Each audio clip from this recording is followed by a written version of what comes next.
Mass incarceration, keeping the nation's criminals off the street, right? Lock them up and throw away the key. Well, not quite.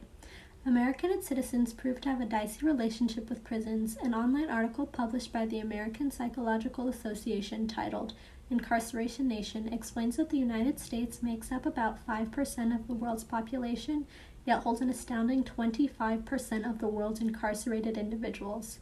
This imbalance highlights issue in the American prison system, which is the focus of my presentation today. The attitude towards American prisons and prisoners isn't a hopeful or positive one by any means. Prisons are looked at as a terrifying place to be, with overcrowding, unhealthy foods, a lack of natural light, and the absence of basic resources. All these things contribute to the growth of prison culture, which is detrimental to inmates. Prisons offer no opportunities for growth and therefore enable the occurrence of criminal behavior. People continue to be imprisoned, but public safety and crime rates are not improving. It is my goal to convince you to see the need for reform in American prisons.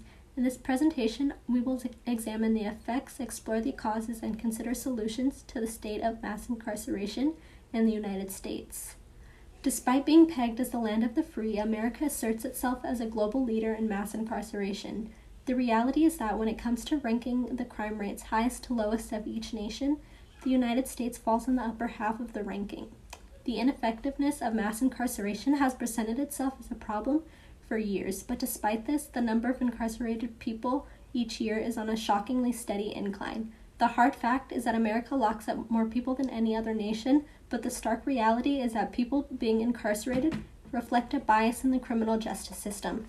The numbers paint this picture. According to an online article published by the Sentencing Project in 2020, people of color make up almost 70% of the nation's prison population, but just 37% of the population overall. More specifically, this bias falls on African American men who have a 1 in 4 chance of going to prison some point in their life. Prisons aren't just incarcerating people at an extreme rate, it is happening disproportionately and ineffectively. Recidivism is defined as a previously incarcerated person committing a crime and returning to prison. An online article, The Problem, Recidivism, and Mass Incarceration, from the Prison Scholar Fund, last access May 1st, 2023, says that in the U.S., over 67% of those released from prison will go on to commit another crime and be incarcerated within 3 years of release. These statistics expose the failure of the criminal justice system to achieve its goal of deterrence, which many pinpoint as a major benefit of mass incarceration. Mass incarceration is failing 67% of prisoners, but 100% of Americans. The idea of prison as deterrence is simply pushing criminals back onto the streets and decreasing public safety. With this examination of the consequences of a broken prison system, let's next examine the reasons why this problem exists.